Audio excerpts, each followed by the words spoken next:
Salut les parents voyageurs, c'est Floriane. Dans cette série de podcasts sous forme de capsules audio, je vais vous parler de notre tour du monde. Un petit format qui me permet de chroniquer la préparation de notre grand voyage prévu à l'été 2024. Vous saurez tout de la préparation d'un tel projet, les différentes étapes par lesquelles on passe, les doutes, les galères, les questions. L'idée est de lever le voile sur les coulisses d'un tour du monde en famille et de partager notre expérience. Venez, je vous emmène. Salut les parents voyageurs! Nouvelle capsule audio aujourd'hui, ça faisait un petit moment depuis la dernière fois. Je voulais faire un point avec vous sur notre voyage en Égypte, où on a passé 2 semaines, donc fin février, début mars. Parce qu'en fait, ce voyage, on l'a pensé un peu et on l'a vécu un peu comme un test avant le tour du monde. Donc en fait, à la base, on n'est quand même pas des voyageurs novices. On a l'habitude de partir en vacances et de partir à l'étranger avec nos enfants. Et donc, à la base, on ne pensait pas vraiment avoir besoin de faire un test.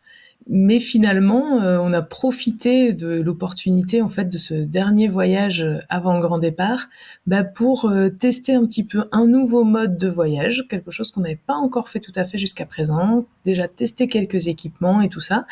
Et du coup, on a tiré quelques enseignements que je voulais partager avec vous parce que ça peut peut-être servir à d'autres. Donc, déjà, dans le mode de voyage, c'était pas évidemment notre premier voyage itinérant, mais là, c'est la première fois qu'on n'avait que des sacs à dos, pas des valises, et qu'on n'avait pas de location de voiture. Enfin, les deux combinés, je veux dire. On est parti avec 4 bagages cabines. On a essayé de voyager super léger. Donc à la fois parce que de plus en plus on se rend compte qu'on n'a pas besoin de plus quand on est en vacances, il n'y a rien qui nous manque.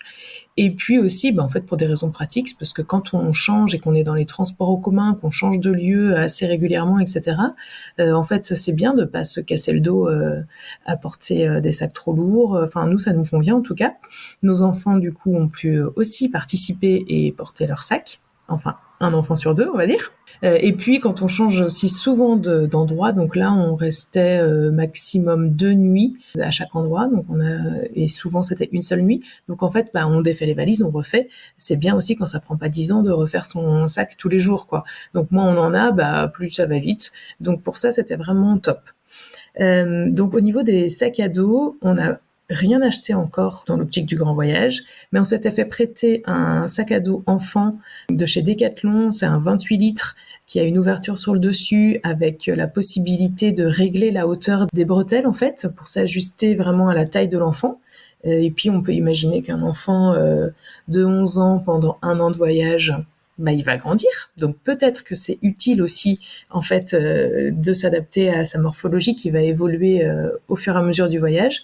Franchement, le sac à dos, il était top, vraiment très logeable. Enfin, c'était hyper pratique. L'ouverture sur le dessus permet de ne pas sacrifier les choses qu'on planque dans le fond du sac. Donc ça, c'était vraiment nickel. Et je pense qu'on va acheter le même du coup pour nos 2 enfants. Vraiment super.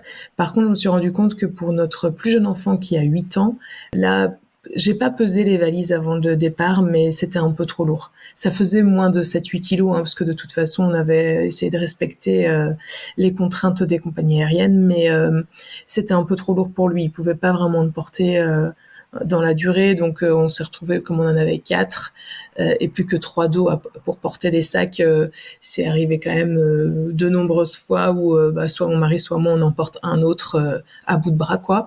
Comme c'était pas trop lourd et que c'était pas non plus hyper longtemps, ça nous a pas dérangé, c'était tout à fait faisable, mais ça serait bien que sur une période d'1 an, si on rencontre plus souvent ce genre de situation, qu'il puisse quand même porter ses affaires.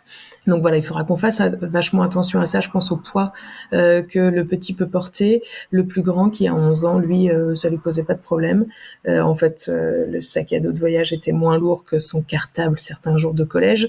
Donc en fait, il est habitué. Donc voilà, c'est malheureux.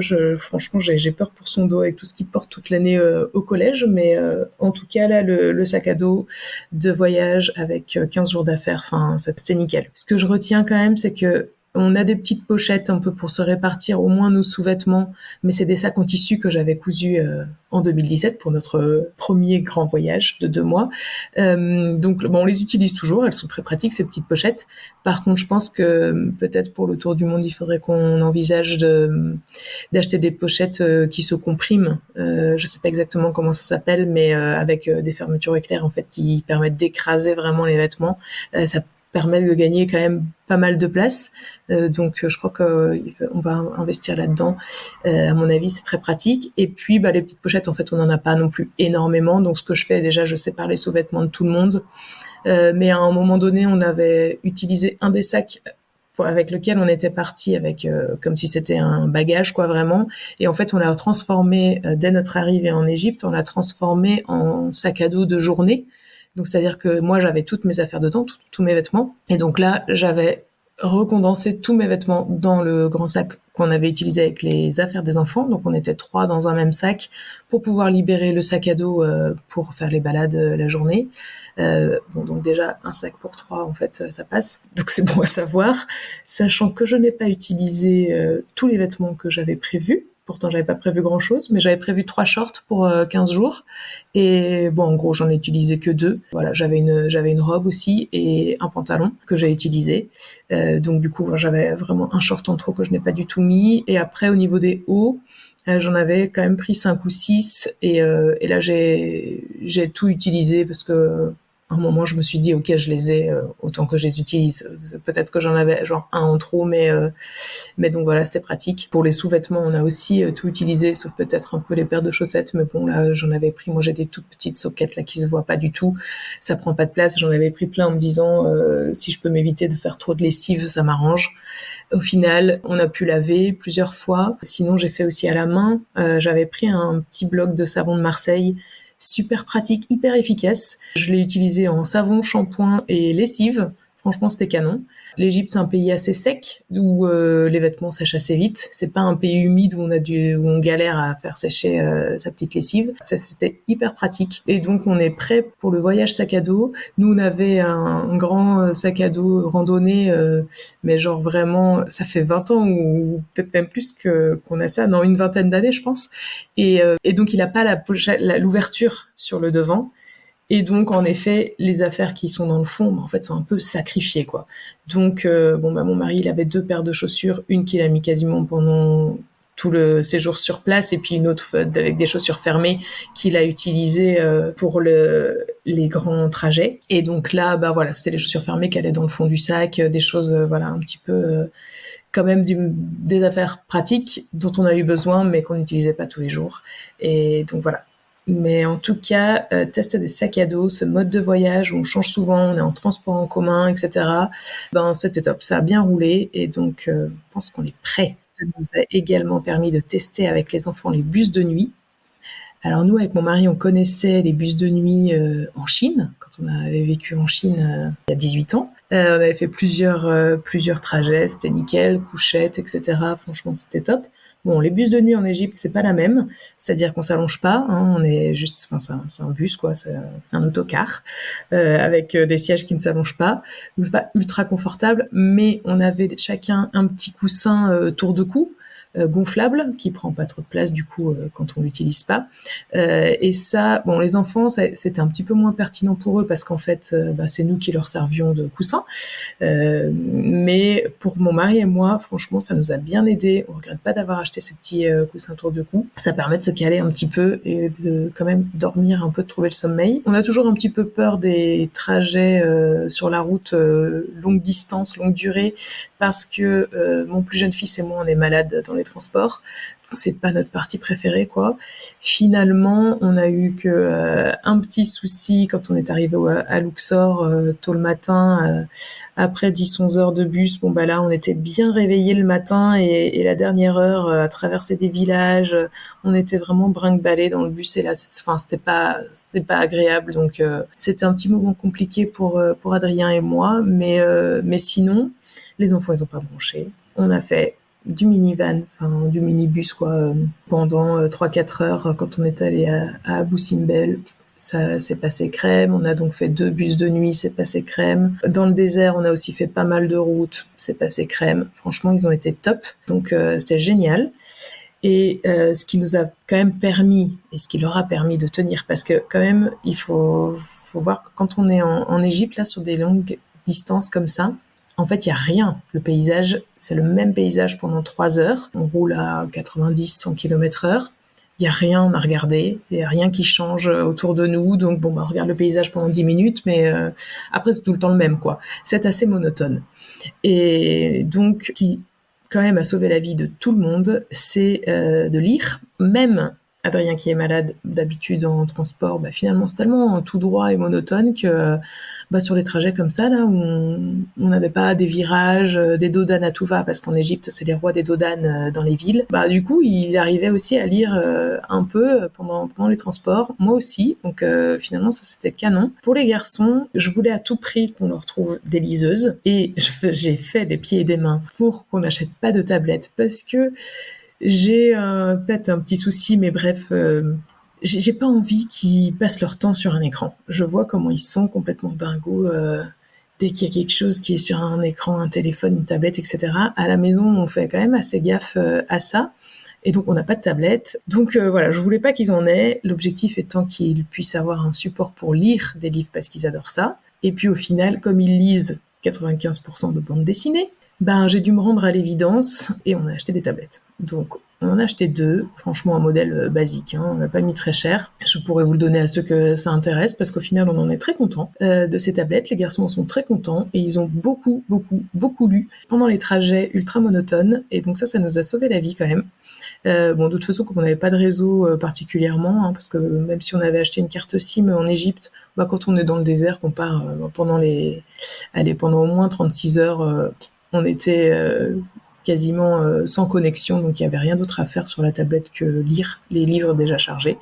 Donc ça, c'était parfait. Et donc, moi, j'ai pas acheté de liseuse non plus pour moi, parce que je me dis, c'est encore un équipement à porter après en plus. J'ai pas réussi à me décider. Bref, je teste la lecture sur mon téléphone. Je mets la lumière au minimum, je mets sur fond noir, et j'aime bien. Franchement, j'ai beaucoup lu. J'ai beaucoup lu sur mon téléphone, donc c'est un peu moins confortable quand même pour les yeux et même pour la prise en main, je trouve, qu'une liseuse. Parce que j'avais testé là pendant les vacances de Noël aussi, j'avais emprunté à ma bibliothèque une liseuse et pour tester, j'avais trouvé ça vraiment top. Mais donc là, je me dis, j'ai tout dans mon téléphone. Ça a quand même un côté pratique de pas avoir un équipement à porter en plus. Et que dès qu'on a un moment où il n'y a rien qui se passe, on doit attendre, enfin bref, moi je sais que j'ai toujours un super bouquin qui m'attend. Et donc c'est pas mal. C'est pas mal et je pense qu'on va en rester là finalement pour le tour du monde. On va pas acheter de liseuse. Il y a quelques semaines, vous m'auriez demandé, j'étais en train de faire des recherches dans tous les sens pour trouver le meilleur modèle, le plus léger, etc., etc. Au final, 0 liseuse pour nous. Et puis les tablettes, en fait, je me dis pour les enfants, ça pourra aussi servir pour quand on leur fera l'école pendant le voyage, pendant le tour du monde, c'est quand même pratique en fait. Donc voilà les choix qu'on a fait et qu'on a testés là sur les 15 jours de février et je ne regrette pas. Toujours en parlant de livres du coup et de liseuses, j'ai testé pour la première fois le guide de voyage dématérialisé. Donc moi j'adore les livres de voyage. Pour moi, c'est assez difficile d'envisager des vacances dans une région que je ne connais pas du tout, sans guide de voyage papier, quoi. Enfin, genre le Routard, le Lonely. J'aime beaucoup les géoguides, j'aime beaucoup les guides bleus. Je commence à avoir une belle collection à la maison. J'ai besoin de ça. Ça m'aide vraiment à préparer le voyage. Et puis après, une fois qu'on est sur place, je fais le guide, quoi. En fait, on fait les visites avec les infos du guide de voyage et c'est top. Et donc là, dans l'idée d'être léger, je n'ai pas acheté la version papier du guide de l'Égypte, donc j'ai acheté un Routard et je l'avais sur mon téléphone. Donc je l'ai acheté en ligne chez Décitre, parce que quand même il faut savoir que c'est un peu le bordel, enfin moi je trouve, pardonnez-moi mon langage, ces restrictions qu'il y a en fait sur les livres, sur les e-books. Donc en fait, si tu as une Kindle, il faut l'acheter sur Amazon. Si tu as une Kobo, il faut l'acheter sur Fnac. Si tu l'achètes ailleurs, il est lisible sur telle ou telle appli, etc. Enfin bref, je trouve ça un petit peu galère. Je comprends évidemment qu'il faut mettre des sécurités, mais je trouve ça vraiment pénible au possible d'être cloisonné avec un endroit où on achète et du coup un support de lecture. Bon, je sais qu'il y a certains trucs qu'on peut lire sur plusieurs supports, etc. Mais bref, ça m'énerve, ce cloisonnement. Et donc là, je l'ai acheté chez Décitre. Alors pourquoi Décitre ? C'est parce que c'est une enseigne, c'est un site en ligne, c'est une enseigne sur laquelle on a du cashback, bon plan voyage. Et du coup, il fallait que j'installe l'appli Vivlio donc c'est une appli gratuite. Vivlio, c'est aussi une marque qui fait des liseuses. Il fallait que j'installe cette appli pour pouvoir le lire parce que finalement, Décitre est marié avec Vivlio pour les e-books.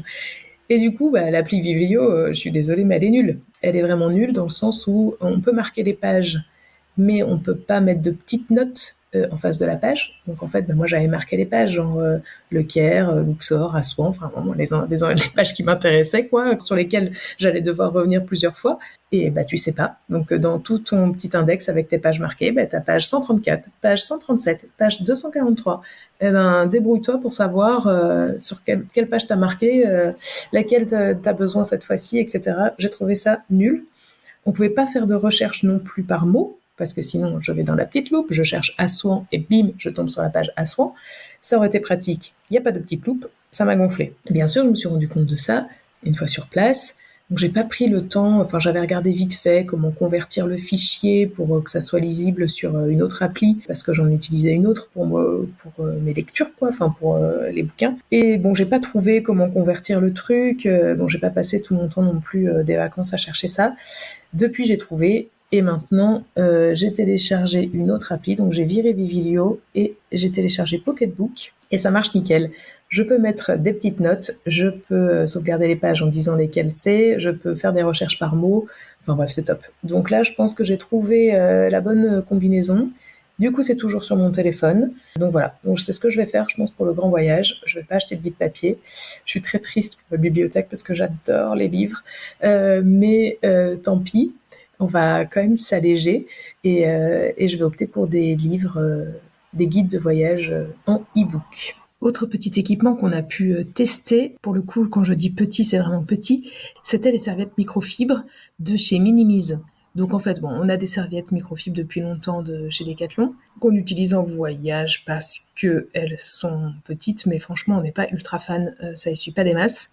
Suite au podcast que j'ai fait avec Caroline, qui est donc la fondatrice de la marque Minimise. C'était l'épisode 139 où on parlait du travail pendant un long voyage parce que Caroline et son mari ont continué à travailler pendant leur traversée des Amériques en camping-car. Suite à ça, on a continué à échanger et Caroline m'a très gentiment envoyé 2 serviettes de sa marque, donc des serviettes microfibres qui franchement sont ultra légères et compactes. Mais ça n'a rien à voir, elles sont vraiment canon, c'est-à-dire qu'elles essuient. On sort de la douche, on utilise la serviette, évidemment, on est sec. Et la serviette sèche ultra rapidement, 100% de matériaux recyclés, fabriqués en France. Franchement, c'est évidemment un petit peu plus cher que Decathlon, mais c'est 1000 fois mieux. Donc vraiment super, super. Sinon, un autre truc qu'on a pu tester, du coup, c'est le Stéripen. Je vous en avais parlé déjà dans une précédente capsule, pour avoir de l'eau potable partout sans devoir acheter des bouteilles d'eau à tout va. Donc on avait emporté des gourdes, donc nous on a des gourdes ultra basiques, qu'on a d'ailleurs sans doute acheté à la ressourcerie, et on a fait tourner l'eau avec notre Stéripen. Donc au début, mon mari était un petit peu sceptique quand même, parce que le Stéripen ça fait une petite lumière. Tu tournes l'eau pendant 30 secondes. Non, pendant 1 minute 30. Donc pour 1 litre, tu tournes pendant 1 minute 30. T'as de la lumière bleue là qui sort de la petite tige du Stéripen. Et puis soi-disant que ça rend l'eau potable. Bon, à la base, on se disait ça marche vraiment, je sais pas, etc. On a tenté le coup, évidemment, et on n'a pas du tout été malade. On a bu l'eau égyptienne sans problème. Dans toutes les villes qu'on a traversées, etc., enfin partout, où on pouvait remplir nos gourdes, on faisait tourner, et c'était bon. Alors le truc quand même du stéripen, c'est que ça ne change pas le goût de l'eau. Je l'avais déjà expliqué, je pense, il y a certains quand même éléments, genre les métaux lourds qui sont pas nettoyés, etc. Il faudrait ajouter des petites billes de charbon. Je pense qu'on fera ça peut-être pour le grand voyage, pour être sûr d'être au top. Parfois, on avait de l'eau avec un petit goût de terre, voilà, probablement que c'était un peu de l'eau du Nil, mais donc pas toujours très bonne, mais on n'a pas du tout été malade, rien, même pas un petit début de mal au ventre, donc ça c'était vraiment top. Et donc du coup, je le recommande les yeux fermés. Franchement, le stéripen, c'est vraiment royal. Perso, je trouve que c'est beaucoup plus pratique que les gourdes filtrantes. C'est moins cher quand on est 4, parce que les gourdes filtrantes ont un coût aussi. Et puis, ça permet d'avoir n'importe quelle gourde. Parfois, parce que quand même dans les restos, en Égypte, ils filent des bouteilles d'eau. Enfin, on a eu quand même quelques moments où on s'est retrouvé avec des bouteilles d'eau en plastique. En fait, ça nous a été utile parce qu'on avait pris que 2 grosses gourdes. Toujours dans l'optique d'être léger, on n'en avait pas une chacun. Et donc parfois on se disait tiens, on part pour la journée, du coup on re-remplissait la bouteille en plastique avec de l'eau du robinet qu'on filtrait avec le stéripen et que ça nous faisait des gourdes en plus. Donc c'était pas mal. Voilà, je recommande. Ça c'était une très bonne, pas une surprise, mais vraiment un très bon point qui nous conforte dans notre choix. Sinon, point de vue santé, j'avais une assurance voyage. Enfin, on avait une assurance voyage particulière pour ce séjour de 15 jours. En fait, c'était dans le cadre d'une collaboration avec Parents Voyageurs. C'est Heymondo qui nous avait permis de tester leur service. Franchement, j'ai beaucoup discuté avec les gens de chez Heymondo. J'ai écrit un article avec eux sur pourquoi c'est utile d'avoir une assurance voyage, etc. Honnêtement, je les trouve top, vraiment top. Bon, par contre, j'ai pas eu l'occasion de tester leur service avec un problème pendant le voyage. Donc voilà, d'un côté, tant mieux. D'un autre côté, j'aurais bien aimé peut-être d'avoir un mini problème, pas trop grave, mais qui nous oblige à les appeler pour aller voir un médecin ou quelque chose, parce que ça nous aurait conforté aussi peut-être dans notre choix pour l'assurance pour le tour du monde. Du coup là, j'ai pas de retour directement. En tout cas, toute la préparation avant la constitution du dossier, etc. Enfin bref, ils sont au top. Ça c'est sûr. De ce point de vue-là, je sais que je peux les recommander. Donc on verra. Par contre, il y a 2 fois quand même, j'ai hésité à les appeler. Mais finalement, nos petits soucis se sont réglés tout seuls. Et donc, même si elle n'a pas servi, c'est vrai que j'étais contente de savoir qu'on avait une assurance, qu'on était relax de ce point de vue-là. C'est pas encore un sujet que j'ai investigué là pour la préparation du Tour du Monde. Il faudrait d'ailleurs que je regarde un peu les différents prix, ce qui se fait, ce qui se dit, les retours des voyageurs. C'est parce que je vous parle de Heymondo parce que c'est avec eux qu'on a travaillé. Bien sûr, il y en a d'autres, des assurances voyage. Je sais pas si c'est eux qu'on choisira pour notre Tour du Monde, mais en tout cas, les retours des voyageurs sont excellents dans la prise en charge des dossiers, etc. Et donc, je regarde ça quand même avec attention. D'ailleurs, à ce propos, j'en profite pour vous le glisser ici. Si Heymondo vous intéresse, vous pouvez aller voir donc sur le blog. Vous avez 5% de réduction en passant par notre lien. C'est un lien affilié. Vous y gagnez, on y gagne aussi. Donc voilà, si jamais vous avez l'intention de conclure avec eux, n'hésitez pas. Et sinon, une dernière petite chose que je voulais vous dire, parce que je suis sûre que vous attendez tous de savoir ce que j'ai fait avec mes cheveux. C'est-à-dire que c'est un sujet sur lequel, je crois que c'est le sujet sur lequel j'ai eu le plus de retours sur, je sais plus, c'était ma première capsule ou la deuxième, je sais plus, où je parlais de mon problème de cheveux, de sèche-cheveux que j'utilise à chaque fois. J'ai trouvé une solution merveilleuse. Attention, vous allez rire, je suis partie avec un bigoudi. Et donc en fait, pour ma mèche, parce que j'ai un problème de mèche, pour ma mèche, je l'enroule sur un bigoudi quand je sors de la douche. Je me trimballe 10-15 minutes dans l'appartement ou dans la chambre, etc. avec mon bigoudi sur la tronche. Dans un pays chaud, les cheveux sèchent vite, il n'y a pas de problème. Et donc du coup, mes cheveux, ils frisotent pas. Et donc c'est merveilleux. J'ai aussi testé en Égypte, comme quand même il faisait chaud, du coup de ne rien mettre du tout. Et mes cheveux ont suffisamment poussé pour que ce soit pas trop la catastrophe. Et donc, peut-être que je ne prendrai pas le bigoudi pendant le tour du monde. Je ne sais pas, j'ai pas encore tranché, mais en tout cas, si je prends quelque chose, ce sera ça, et je n'ai plus de problème de sèche-cheveux. Voilà. Pour la minute beauté, je suis sûre que vous attendez tous cette info. Je vous la devais bien. Et puis voilà, il a fallu rentrer après 2 semaines quand même incroyables. J'ai pas mal partagé sur mon compte perso qui s'appelle Nous 4 et le monde sur Instagram. J'ai commencé à écrire plusieurs articles pour vous faire découvrir l'Égypte. C'était un voyage vraiment complètement dingo, hein. On a eu des expériences extraordinaires. C'était quand même condensé là sur 15 jours, mais les 2 jours dans le désert blanc, c'était sensationnel. La montgolfière au lever du soleil à Luxor, c'était notre première fois en montgolfière. Enfin, c'était fantastique, vraiment fantastique. À Abu Simbel, on s'est pris une très grosse claque. Ce temple est dédié à Ramsès II, là, il est incroyable.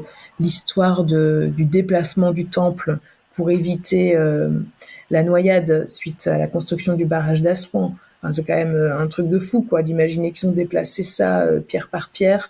Bref, voilà, ça c'est vraiment les 3 grosses claques qu'on a prises pendant le voyage. Mais bon, et vous remarquerez que je ne parle pas des pyramides. Les pyramides, c'était dingo. Le musée du Caire, c'était dingo. Même se balader dans les souks au Caire, on a adoré cette expérience. On a terminé par ça. C'était génial. À Luxor, la vallée des rois, les tombeaux des rois, c'était absolument fantastique. Enfin, franchement, c'est un pays où on se prend des claques tous les jours. C'était vraiment extraordinaire. Et ce qu'on retient quand même de ce voyage de 2 semaines qui était très très dense, on a parcouru 3400 km en 2 semaines. On a dû organiser des choses au fur et à mesure sur place. Ça aussi, c'était un petit peu une première pour nous. Il y a quelques voyages, je pense notamment la Floride, qu'on avait fait un petit peu plus relax comme ça. On n'était pas ultra prêts parce qu'on était en camping-car et on se disait on va se laisser porter par le vent. Et là, c'est pareil, on n'avait pas tout calé. Il y avait des transferts entre certaines villes qu'on n'avait pas organisées à l'avance, donc il fallait qu'on trouve des gens, des taxis, des chauffeurs, des machins sur place. Et ça s'est très bien fait. Mais bon, ça prend du temps, ça prend de la charge mentale, ça prend de l'énergie d'organiser tout ça. On s'est levé beaucoup de fois très tôt pour profiter du lever de soleil. On a eu des nuits pas excellente, hein. La nuit dans le désert, c'est un peu comme si on dormait par terre. Il a fait froid. On s'est couché tard, on s'est levé très tôt. Les nuits dans le bus, j'en parle pas. C'est pas non plus des nuits avec un sommeil réparateur de fou. Du coup, on est rentré de ce voyage épuisé. Enfin, épuisé, très fatigué quand même. Bon, moi, il a fallu 15 jours quand même pour reprendre un peu là le rythme. On est rentré le dimanche soir tard, le lundi matin, hop, il y avait école et tout ça. On reprend le rythme normal, c'est la vie quoi, comme tout le monde. Mais franchement, on a eu du mal, on était un peu déphasés et on était fatigués. Donc, bon, pour nous, c'est un point d'attention évidemment. La fatigue, parce qu'on a l'habitude de faire des vacances toujours bien chargées et on ne se repose pas pendant nos vacances. Sur le rythme pour 1 an, ça sera pas la même. Donc là, même sur les 15 jours de voyage, on a banalisé, on va dire. Il y a une journée quasiment complète où on n'a rien fait à Luxor. On est resté au calme dans l'appart. Voilà, les enfants ont fait leurs devoirs. On a écrit des cartes postales. On a fait des jeux de société. Moi, j'ai écrit mon journal de bord. Enfin voilà, on a lu. On est resté un peu peinard et puis on est sorti le soir se balader juste vers 4 heures, quoi, pour prendre le goûter dehors et profiter du coucher de soleil sur le Nil, tranquille. Mais donc voilà, donc quasiment une journée sans visite. Et on en avait besoin, vraiment. Et ça, c'est la première fois que ça nous arrive en voyage. Donc c'est quelque chose qu'il faut qu'on prenne en compte. En fait, c'est vraiment bien que ça nous arrive là, avant notre grand départ. On ne sera pas surpris. Du coup, on connaît mieux nos limites. Enfin, de toute façon, à chaque voyage, on apprend quelque chose. Donc voilà, donc là, on a appris des choses sur nous. Et c'était vraiment chouette. Et je dois dire que les enfants, ils ont aussi kiffé tout ce voyage. Ils ont adoré. L'Égypte aussi, ça parle aux enfants, quoi. Donc voilà, ils étaient à fond comme nous, et donc voilà, on est super emballés pour découvrir de nouvelles merveilles un peu partout dans le monde, quoi. Donc c'est trop chouette. Ils se projettent vachement aussi, comme si on était un peu tous en mode test pendant ces 15 jours, en se disant c'est le dernier avant le grand voyage, et voilà, à chaque fois on pouvait se dire ah oui, mais quand ça sera pendant plus longtemps, etc. Enfin bref, ça a suscité aussi des discussions entre nous, et donc c'était chouette. C'était chouette. Maintenant, il n'y a plus qu'à, parce que bon, pour conclure, les travaux dans la cuisine sont finis. On a fini ça 1 semaine avant les vacances en Égypte. L'Égypte, on disait toujours, oui, bon, préparer le grand voyage, c'est très bien, mais là, il faudrait qu'on prépare l'Égypte. Maintenant, l'Égypte, c'est fait, et c'était extraordinaire. Et donc maintenant, on va pouvoir se mettre à la préparation du tour du monde. On a eu le temps de cogiter un petit peu, parce que bon là, au moment où j'enregistre, ça fait 3 semaines qu'on est rentré. On a le temps un petit peu de cogiter donc sur le voyage qui approche à grands pas. Normalement, dans 5 mois, on sera parti. Je dis toujours normalement parce que je pense qu'on a choisi là maintenant notre premier pays. Notre itinéraire du coup il se fait à peu près là dans notre tête. On a encore tout détricoté et pour refaire à peu près la même chose parce qu'au final nos premières idées étaient pas mal. Donc je pense que là on est bien. On peut commencer vraiment à rentrer dans le vif du sujet. Mais on n'a toujours pas regardé un seul billet d'avion. On sait toujours pas quand est-ce qu'on part. Donc on est voilà, normalement dans 5 mois on est parti. Voilà, Inch'Allah. Un grand merci pour votre écoute. Je vous raconterai bientôt les prochaines avancées du coup de préparation vraiment de tour du monde. Il y a un moment, on va rentrer dans le dur et dans le vif du sujet et j'aurai des nouvelles choses à raconter. Mais en tout cas, là voilà, vous voyez un petit peu tout ce qu'on peut apprendre sur un séjour itinérant de 2 semaines, les plus, les moins, ce qui a été bien et ce à quoi il faudra qu'on fasse attention. Donc voilà, merci pour votre écoute. Si vous avez aussi des petites remarques, des choses, des questions, etc., n'hésitez pas. Moi, j'adore ça. Déjà partager notre expérience avec vous et avoir des retours et tout. C'est à la fois encourageant déjà pour continuer à vous partager notre expérience et puis c'est hyper intéressant en fait tous nos échanges. Moi, ça nous nourrit vraiment, ça nous aide à nous projeter, à continuer à préparer et évidemment maintenant on a hâte d'y être. Voilà, sur ce, je vous dis à tout bientôt. Merci pour votre écoute. Évidemment, vous pouvez mettre des étoiles sur votre plateforme d'écoute. Vous pouvez partager les épisodes, vous en parler autour de vous. Vous pouvez nous suivre sur notre compte Instagram donc personnel, sur lequel je partage un petit peu plus là, les préparatifs, etc. C'est Nous 4 et le monde en toutes lettres avec un point entre chaque mot. Et que vous dire de plus? La suite des articles sur l'Égypte arrive bientôt sur le blog, mais il y en a déjà plusieurs, donc n'hésitez pas, c'est un voyage sensationnel. D'ailleurs, si vous avez des questions précises aussi sur l'Égypte, je me ferai un plaisir de vous y répondre. À bientôt, merci beaucoup, ciao! Retrouvez nos interviews de parents voyageurs un mercredi sur 2. On y parle tour du monde, bien sûr, mais aussi expatriation, vie nomade et slow tourisme, entre autres. Pour ne manquer aucun épisode, abonnez-vous au podcast Parents Voyageurs sur votre plateforme d'écoute préférée. Retrouvez-nous sur le blog parents-voyageurs.fr et sur les réseaux sociaux. Pour suivre notre tour du monde, je vous retrouve sur Instagram, sur le compte Nous 4 et le monde, en toutes lettres et avec un point entre chaque mot. À bientôt!